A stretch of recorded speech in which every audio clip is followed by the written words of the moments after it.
결국 똑같은 공간에 여러 개의 칩을 하나의 패키지에 최대한 빽빽하게 가로로 배치해서 공간과 크기를 줄이기 위한 게 목적이에요.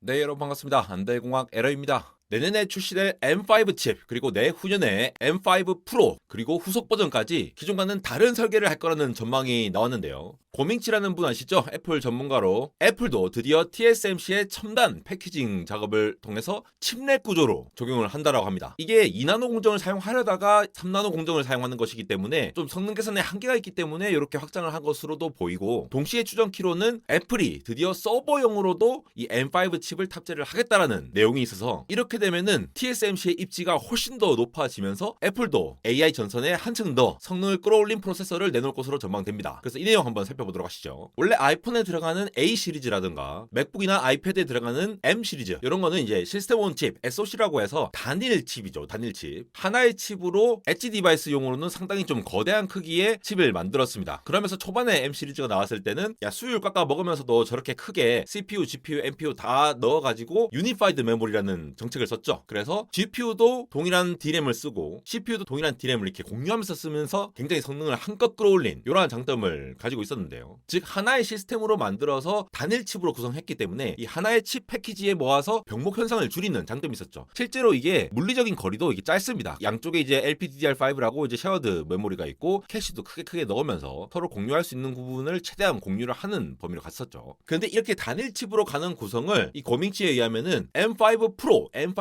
맥스, 그리고 M5 울트라에 대해서 이거를 변경할 계획이라고 한다라는 겁니다. 즉 두 개 이상의 칩을 구성을 해서 얘를 하나로 엮는 구조를 사용하는데, 이 구조에 TSMC의 SOIC라는 특별한 방식을 사용한다는 것이죠. 좀 전에 이 거밍치 애널리스트가 트윗을 올리신 거 보시면은 여기 4시간, 3시간 전에 올린 거 보이시죠? 그 중에서도 요거 애플 M5 시리즈 칩이라고 되어 있는 거 보이시죠? 그러면서 M5 시리즈 칩은 N3P 노드를 사용할 것입니다 라고 추정을 하고 있습니다. 즉 2나노 공정을 사용하지 않겠다는 얘기고, 서버 등급의 SOIC 패키징을 활용할 거다, 요 얘기를 좀 자세히 드리려고 해요.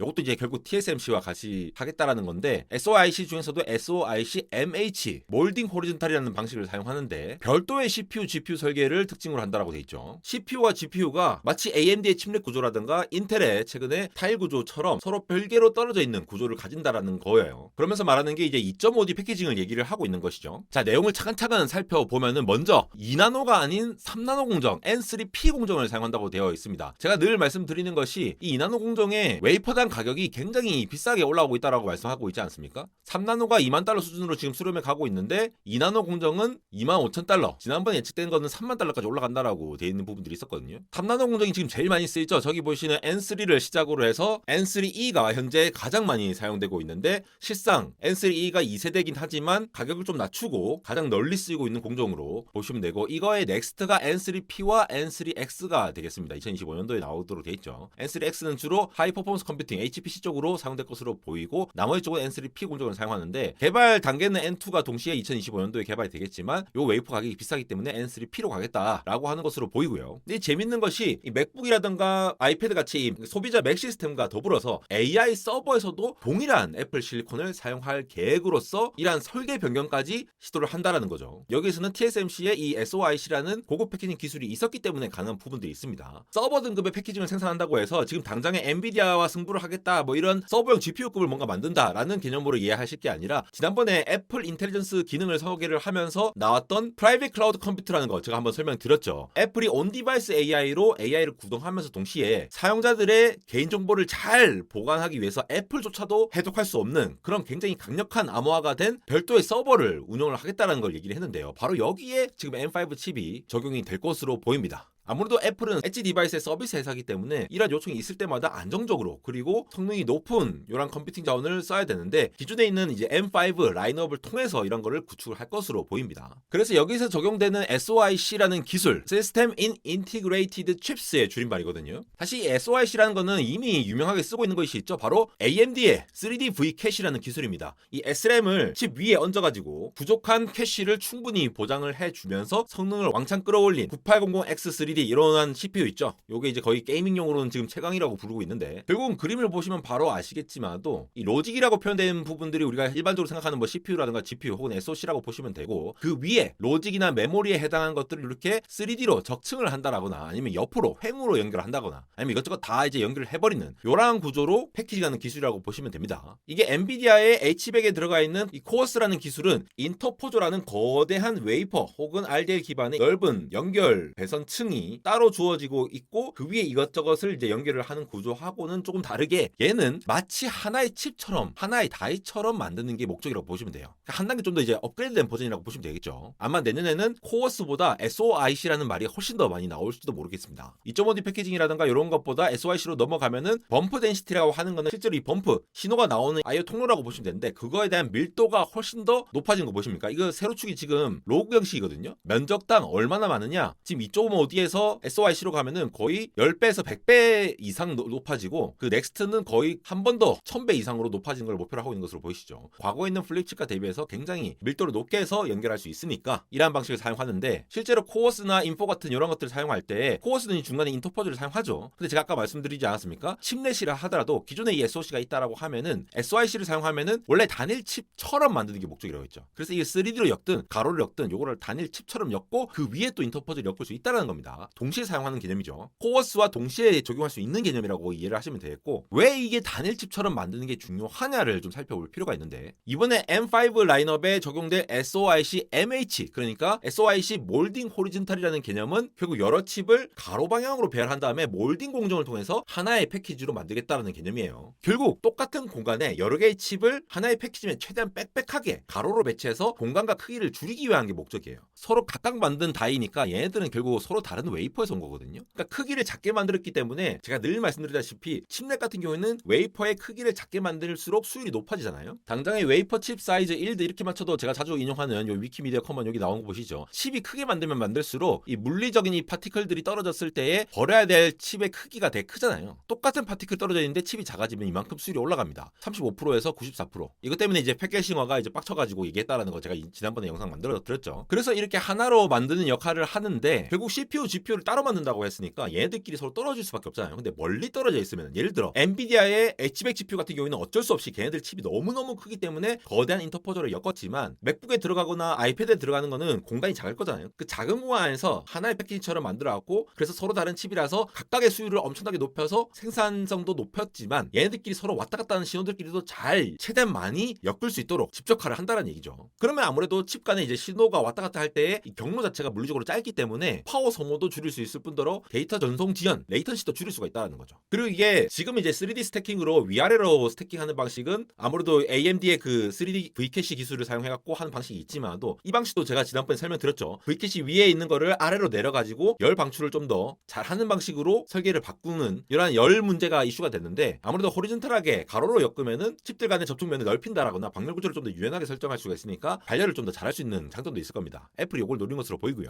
결국은 생산 수율도 높이고 패키징 기술로서 굉장히 밀도 높게 신호가 왔다 갔다 할 수 있도록 조절한다. 드디어 애플도 칩넷 방식을 적용해가지고 뭔가 프로세서를 제대로 만들어 보겠다라고 하는 입장을 보이는 것으로 예상됩니다. 아직 이게 팩트는 아니에요. 지금 예상이 되는데 사실 이제 고밍치 저분이 말하면 거의 다 사실대로 돼가지고 충분히 사실로 받아들여지고 있고요. 이 SOIC 쪽은 이미 AMD가 첫 번째 고객으로서 3D V캐시라는 기술을 적용을 하기도 했고 이후에 엔비디아나 브로드컴 그리고 애플 이렇게 주요 4개 고객사를 확보를 했다라고 합니다. 브로드컴 같은 경우에는 제가 2부 영상에서 ASIC을 어떻게 설계를 하는지 그리고 브로드컴이 준비하고 있는 XPU 3.5D XPU 이런 AI 칩이 있거든요. 이런 거 설계를 할 때에 이미 2.5D, 3.5D는 얘기가 나오는 거 보면은 SOIC를 적용해서 서로 다른 다이들을 하나의 패키징처럼 구현하는 기술들을 발빠르게 움직이고 있다는 거죠. 이미 TSMC가 이렇게 SOIC 팹을 늘리고 있다는 소식이 계속 나오고 있었습니다. 그러니까 M5 같은 경우에는 내년 상반기 그러니까 WWD 칠 때 뭔가 소식이 전해지지 않을까 이렇게 기대가 되는 부분들이 있고 M5 프로와 맥스의 경우에는 내년 하반기 대량 생산이 예상이 되는데 그 이후에 나올 M5 울트라의 경우에는 2026년도에 대량 생산이 예정되어 있습니다. 근데 이게 애초에 얘네들이 SOIC로 결합된다 하면은 서로 다른 칩들을 각각 이제 생산을 한 다음에 패키징을 하는 거잖아요. 그러니까 약간 스펙을 달리 해가지고 아이패드에 들어가는 거, 맥북에 들어가는 것과 서버용으로 들어가는 거를 조금 달리 설계를 할 수도 있을 유연성도 조금 확보가 되는 것으로 보이고요. 예를 들어 서버용은 GPU 코어를 좀 더 빡세게 넣는다거나 이런 것들을 할 수가 있겠죠. 그래서 TSMC의 코어스가 엔비디아 GPU 만드는데 바틀렉이니 이런 얘기들이 굉장히 많이 나왔었는데 이제는 그 넥스트로서 SOIC라는 기술이 AMD AMD 이후로도 점차 다 적용이 되면서 이 레티클 리밋 사이즈, 다이 사이즈의 한계를 뚫기 위한 접근이라던가 아니면은 다이 사이즈를 858제곱미리에 꽉꽉 채워놓지 않는다 하더라도 조금 더 이 생산성을 높이기 위해서 웨이퍼 수율을 높이기 위해서 이러한 방식이 많이 사용되기 때문에 TSMC가 또 앞서가는 파운드리로서 이러한 기술들에 더욱더 주목을 받지 않을까 기대가 되고 있습니다. 안대공학 인스타그램 언리얼텍.에러 팔로우 해주시면은 간단하게 이렇게 여러분들 스택처럼 보실 수 있는 소식들을 전하고 있으니까 많이 팔로우하고 소식 얻어가시기 바랍니다. 지금까지 안대공학 에러였습니다.